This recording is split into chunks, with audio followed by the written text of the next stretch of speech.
రేపటి నుంచి స్కూల్స్ తెరుచుకోనున్నాయి. ఏడాది డ్రాప్ అవుట్స్ తగ్గించేందుకు ప్రభుత్వ టీచర్లు బడిబాట నిర్వహిస్తున్నారు. ఆదిలాబాద్ రూరల్ మండలం యాపల్గూడలో జరుగుతున్న బడిబాట కార్యక్రమంలో పాల్గొన్న టీచర్లకు స్థానికులు షాక్ ఇచ్చారు. తమ పిల్లలను ప్రభుత్వ పాఠశాలలో చేర్పించాలని కోరిన టీచర్లను వారు నిలదీశారు. మీరు చదువు చెప్పే ప్రభుత్వ పాఠశాలలపై మీకు నమ్మకం లేదు, అందుకే మీ పిల్లలను ప్రైవేట్ పాఠశాలలో చదివిస్తున్నారు. మొదట ఉపాధ్యాయుల పిల్లలను సర్కార్ బడుల్లో జాయిన్ చేసి తర్వాత తమ పిల్లలను ప్రభుత్వ పాఠశాలలో చేర్పించాలని డిమాండ్ చేశారు.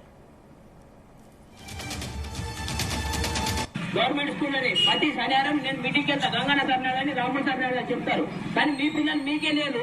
ఎట్లా చెప్పగలుగుతారు సార్ మీరు ప్రైవేట్ స్కూల్ పోవద్దని? అతనికి అర్హత లేదు మీకు చెప్పడానికి అయితే నాకు తెలిసిన మట్టుకు. ఎందుకంటే 100% ఇలా మీరు మీ సహకారం ఉంటే ఇలా ఎడ్యుకేషన్ పరంగా ఎందుకు డెవలప్ కాదు? ఇప్పుడు రమేష్ అన్న అన్నాడు 10th ఇంటర్ డిగ్రీ ఫెయిల్ అయిన వాళ్ళే ప్రైవేట్ స్కూల్లో చెప్పగలుగుతున్నారు. మరి ఇలా మీకు పట్టా పొందిన వాళ్ళు కూడా చెప్పకపోవడానికి కారణం ఏమి? మీ పిల్లలకు నమ్మకం లేదన్నట్టే కదా మీరు బయట చెప్పడానికి కారణం.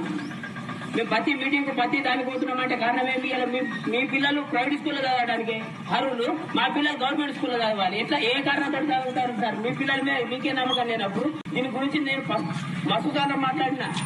ఈ స్కూల్లో కానీ ఏదంట్లో ఫస్ట్ ఏ ఇక్కడ ఉన్న టీచర్లలో ఎవరైనా కానీ నేను గవర్నమెంట్ స్కూల్లో చదివిస్తున్నానండి నేను ఒప్పుకుంటా సార్. ఇలా ఇప్పుడు వచ్చిన టీచర్లలో ఎవరైనా కానీ ఒక్కరు గవర్నమెంట్ స్కూల్లో నా పిల్లలు చదివి రైట్. ఇదే అంశానికి సంబంధించి మరిన్ని డీటెయిల్స్ మా కరెస్పాండెంట్ రాజు పటేల్ అందిస్తారు. రాజు పటేల్, గుడ్ మార్నింగ్.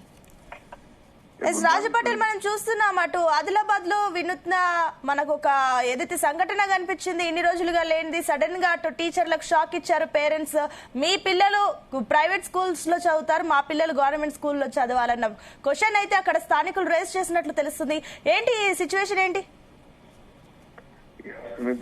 నిజంగానే ఇదొకటి అంటే సమాజంలో మార్పు వచ్చేటువంటి సంఘటనగా మనం నిన్న జరిగినటువంటి ఇష్యూని చెప్పొచ్చు. ఆదిలాబాద్ జిల్లా రూరల్ మండలం సంబంధించినటువంటి యాపల్గూడలో ప్రజలు, స్థానికులు, ప్రభుత్వ ఉపాధ్యాయులు నిలదీసినటువంటి అంశము కూడా చాలా వైరల్ గా మారుతుంది. చాలా మందిని కూడా ఆలోచింపజేసే విధంగా ఉందని చెప్పవచ్చు.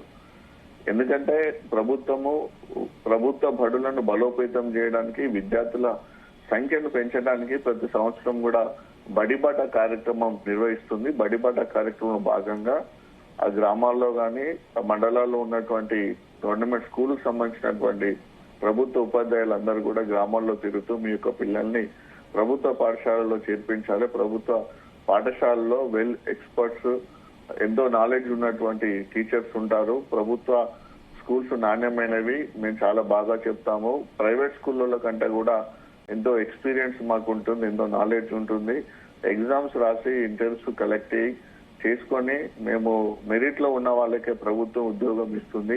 కాబట్టి ప్రభుత్వ పాఠశాలలోనే విద్యను చెప్పేటువంటి టీచర్స్ చాలా నాలెడ్జ్ తో ఉంటారు. అదే ప్రైవేట్ స్కూళ్ళలో అట్లా కాదు.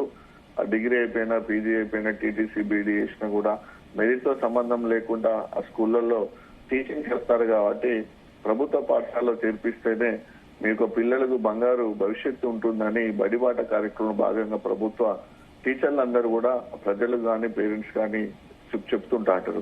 అలా చెప్పే క్రమంలో నిన్న బడిబాట కార్యక్రమంలో భాగంగా యాపల్గూడలోకి వాళ్ళు వెళ్ళినటువంటి ప్రభుత్వ ఉపాధ్యాయులకు అక్కడ ఉన్నటువంటి స్థానికులు సరైన క్వశ్చన్ వేశారని చెప్పవచ్చు. మీరు గవర్నమెంట్ స్కూళ్లలో టీచింగ్ చెప్తున్నారు కాబట్టి మీ పిల్లల్ని ఎందుకు ప్రభుత్వ పాఠశాలలో చేర్పించడం లేదు? మీకు ప్రభుత్వ పాఠశాలలో నమ్మకం ఉంటే మీరన్నట్టుగా మీరు వెల్ ఎక్స్పర్ట్ టీచర్స్ కాబట్టి మీ దగ్గర నాలెడ్జ్ ఎక్కువ ఉంది కాబట్టి మరి మీ పిల్లల్ని మీరు ప్రైవేట్ స్కూళ్ళకి పంపించకుండా గవర్నమెంట్ స్కూల్లోనే మీ పిల్లల్ని చదివించండి. అప్పుడు మా పిల్లల్ని కూడా మీ గవర్నమెంట్ స్కూళ్లకు పంపిస్తాం కదా. మీ పిల్లల్నేమో ప్రైవేట్ స్కూళ్ళల్లో, కార్పొరేట్ స్కూళ్ళల్లో చదివించుకుంటూ మా పిల్లలేమో మీరు ప్రభుత్వ పాఠశాల వేయమని మీరు ఎలా మాకు అడుగుతారు అనేటువంటి క్వశ్చన్ వేయడం జరిగింది. దీంట్లో అక్కడ ఉన్నటువంటి ఉపాధ్యాయులందరూ కూడా ఎలాంటి సమాధానం చెప్పకుండా సైలెంట్ గా ఉండిపోయినటువంటి పరిస్థితి నిన్న ఆదిలాబాద్ రూరల్ మండలం యాపల్గూడలో జరిగింది సునీత. ఎందుకంటే ఆలోచింప చేసేటువంటి సంఘటనే. ఎవరికైనా నమ్మకం కలగాలనుకుంటే ప్రభుత్వ టీచర్స్ ప్రభుత్వ స్కూళ్లలో పిల్లలు చదివించుకుంటే ఆ ఊళ్ళో ఉన్నటువంటి మిగతా ప్రజలందరూ కానీ పేరెంట్స్ అందరూ కానీ నమ్మకం కలిగించి ఆ గవర్నమెంట్ స్కూళ్ళకే పంపిస్తుంటారు.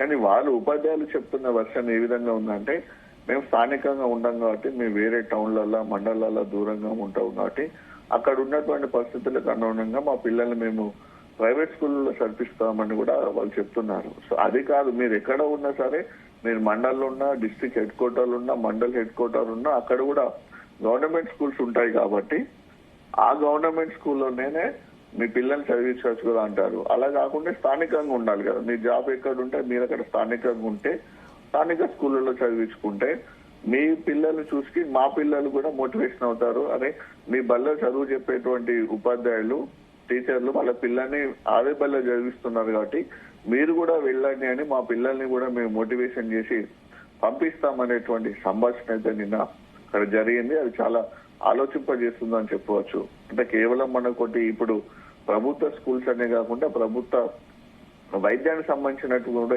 ఇలాంటి ఇష్యూస్ జరుగుతుంటాయి. అంటే ప్రజలకు ఒక ఇన్స్పిరేషన్ ఉండాలంటే, ప్రజలకు ఒక అవగాహన రావాలన్నా, ప్రజలు ప్రభుత్వ బడులను నమ్మాలన్నా సరే, ప్రభుత్వ ఉద్యోగులతో పాటు అంటే ప్రభుత్వ టీచర్స్ మాత్రమే కాక ప్రభుత్వ ఉద్యోగులు కానీ, గవర్నమెంట్ డిపార్ట్మెంట్లు ఉన్నోళ్ళు కానీ, సో పలువురు ఉన్నతమైనటువంటి రాజకీయ నాయకులు కానీ, ఆ విలేజ్ లో కానీ, ఆ మండల్లో కానీ, టౌన్ లో ఎవరైతే ఉంటారో వాళ్ళ పిల్లలు కూడా పంపిస్తే సాధారణ ప్రజలు కానీ, పేద మధ్యతరగతి పిల్లలు కూడా గవర్నమెంట్ స్కూళ్ళలో పంపిస్తూ అంటారు. దీని ద్వారా ఏంటి అంటే, వాడు సాధారణ మధ్యతరగతి పేద వాళ్ళ వర్గాలకు కూడా ప్రైవేట్ స్కూళ్ళల్లో, కార్పొరేట్ స్కూళ్ళల్లో చదివిస్తేటువంటి వేలాది ఖర్చుల రూపాయలు కూడా తగ్గిపోయే అవకాశం ఉంటుంది. కాబట్టి ఆ విధంగా కూడా వాళ్ళ ఆర్థికంగా లాభం చేకూరే అవకాశం ఉంటుందనుగా పలువురు విద్యావేత్తలు, పలువురు ఎక్స్పర్ట్స్ కూడా చెప్తున్నటువంటి విషయం మీద జరుగుతుంది. మొత్తానికి ఇదైతే వైరల్ గా మారుతుంది. ప్రభుత్వం కూడా ఈ ఘటన పైన కూడా కాస్త సీరియస్ గా ఆలోచిస్తే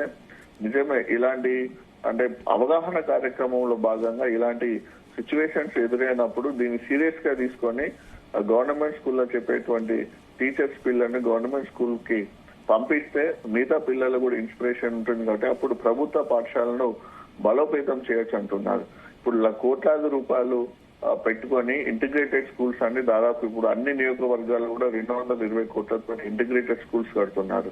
సో ఇంటిగ్రేటెడ్ స్కూళ్లలో కూడా ఆ నియోజకవర్గంలో ఉన్నటువంటి ఎవరైతే గవర్నమెంట్ టీచర్స్ పిల్లలు ఉంటారో వాళ్ళని కూడా చేర్పించేసుకుంటే ఇంకా పేరెంట్స్ తమ యొక్క పిల్లల్ని పంపించడానికి ఎక్కువగా అవకాశం ఉంటుందని కూడా కొంతమంది విద్యావేత్తలు, నిపుణులు కూడా ఇస్తున్నటువంటి సలహా. సో ఈ విషయాన్ని మాత్రం ప్రభుత్వం సీరియస్ గా తీసుకొని అమలు చేసా మాత్రము తెలంగాణలోని ప్రభుత్వ పాఠశాలన్నిటి కూడా పూర్వ వైభవం వచ్చి వందలాది మంది విద్యార్థులతో కూడా కలకలాడే అవకాశం ఉంది. ముఖ్యంగా ఎందుకంటే ఇప్పుడు విద్యాశాఖ కూడా స్వయంగా సీఎం రేవంత్ రెడ్డి పర్యవేక్షిస్తున్నారు కాబట్టి విద్యాశాఖను బలోపేతం చేయడానికి శాఖను వేరే వారికి ఇవ్వకుండా తన దగ్గర పెట్టుకున్నారు. కాబట్టి సీఎం రేవంత్ రెడ్డి కూడా నిన్న జరిగినటువంటి విషయంలో ఆలోచించి ఒక రివ్యూ మీటింగ్ పెట్టి అధికారులతో ఒక సమీక్ష సమావేశం ఏర్పాటు చేసి ఆ విధానాన్ని అమలు చేస్తే బాగుంటుందని కూడా నిపుణులు, విద్యావేత్తలు సూచిస్తున్నారు. సత్తా అది ఇప్పుడు రాజు పటేల్, సడన్ గా ఇప్పుడు ప్రతిసారి స్కూల్ స్టార్ట్ కాకముందే ఈ బడిబాట కార్యక్రమం ఉంటూ ఉంటుంది. సాధారణంగా టీచర్లు వెళ్లి తమ పిల్లల్ని ఏదైతే పేరెంట్స్ కి పిల్లల్ని జాయిన్ చేయమని చెప్తూ ఉంటారు. కానీ ఈసారి పేరెంట్స్ లో ఈ సడన్ గా ఈ మార్పు, ఈ చైతన్యం గల కారణం ఏమై ఉండొచ్చు అనుకోవచ్చు? ఎందుకంటే వాళ్ళు చాలా సంవత్సరాల నుంచి అంటే అబ్జర్వేషన్ చేస్తున్నారు. ఓన్లీ గవర్నమెంట్ టీచర్స్ ఎప్పుడు వెళ్తారంటే ఓన్లీ బడిబాట కార్యక్రమంలో భాగంగానే ఇళ్లలో వెళ్తారు, తర్వాత ఎప్పుడు వెళ్ళరు. ఒకవేళ పేరెంట్స్ టు స్కూల్ కి వెళ్ళి కూడా మా బాబు గాని మా పాప ఏ విధంగా చదువుతుందో కూడా గవర్నమెంట్ టీచర్స్ సరైనటువంటి సమాధానం చెప్పలేరు. వీళ్ళు ఎక్కడో ఉంటారు, అంటే వీళ్ళు యాపల్ కూడా ఉంది, యాపల్ కూడా ఆదిలాబాద్ రూరల్ మండలం కొంచెం దగ్గరగా ఉంటుంది. సో వాళ్ళు ఆదిలాబాద్ టౌన్ లో ఉంటారు కాబట్టి కొంచెం దగ్గరగా వస్తారు. అదే మనకి అక్కడ అంటే ఎగ్జాంపుల్ చెప్తున్నారు, తలమడు గాని, బోధు గాని, బేలా గాని, ఇట్లా చాలా ఇంకా రూరల్ మండలాలు ఉంటాయి. రూరల్ మండలం నుంచి టౌన్ లో ఉన్నటువంటి టీచర్స్ బస్ లో వెళ్ళడానికి కానీ, ప్రైవేట్ వెహికల్స్ లో వెళ్ళడానికి కానీ టైం పడుతుంది. ఇన్ టైంలో చేరుకోలేకపోతారు, ఇన్ టైంలో కూడా పాఠాలు చెప్పుకోలేకపోతారు. మళ్ళీ బడి లాస్ట్ గంట కొట్టిందంటే ఎప్పుడెప్పుడు మళ్ళీ ఇంటికి పోవాలని హడావుడిగా వెళ్తుంటారు. సో ఇదంతా చాలా సంవత్సరాల నుంచి గవర్నమెంట్ టీచర్స్ కి అలవాటు పోయినట్టు ప్రక్రియ. ఈ ప్రక్రియ నేపథ్యంలో మీరు వచ్చి నిజంగానే మీరు సిన్సియర్ గా వచ్చి పాఠాలు చెప్తారు, పిల్లల్ని పంపించారని ప్రతిసారి అడుగుతున్నప్పటికీ కూడా దాన్ని వాస్తవ రూపంలో మీరు ఎక్కడ కూడా పెట్టడం లేదు. వస్తున్నారు, చెప్తున్నారు, వెళ్తున్నారు తప్ప విద్యార్థికి నిజంగా చదువుకుంటున్నారా, పూర్తి స్థాయిలో నాలెడ్జ్ వస్తుందా అనేది పూర్తి స్థాయిలో కూడా విద్యార్థుల పట్ల కాన్సన్ట్రేషన్ చేయలేదు. కాబట్టి 10 మంది మా విలేజ్ పిల్లలు ఒక క్లాస్ లో ఉన్నారనుకో, 4th క్లాస్ లో 15 మంది ఉంటే 15 మంది పిల్లలు ఉన్నారు. ఆ 4th క్లాస్ లో గవర్నమెంట్ స్కూల్లో అదే స్కూల్లో చెప్పేటువంటి స్టూడెంట్ వాళ్ళ పాప గాని బాబు గాని ఉన్నప్పుడు నా కొడుకు నా బిడ్డ కూడా చదువుకుంటుంది కదా అనేటువంటి ఫీలింగ్ ఆ టీచర్లోకి వెళ్ళిపోతుంది. కాబట్టి ఇంకా ఎక్కువగా చదువు చెప్పే అవకాశం ఉంటుందనే ఉద్దేశంతో అక్కడ ఉన్నటువంటి స్థానికులు ఈ ప్రస్తావన తీసుకొచ్చినట్టుగా తెలుస్తుంది. స్థానికంగా ఉండడం వల్ల కూడా గ్రామాల్లోని విద్యార్థులకు కూడా మంచి నైపుణ్యమైనటువంటి విద్యను అందించే అవకాశం ఉంటుంది. Right Raj Patel, thank you.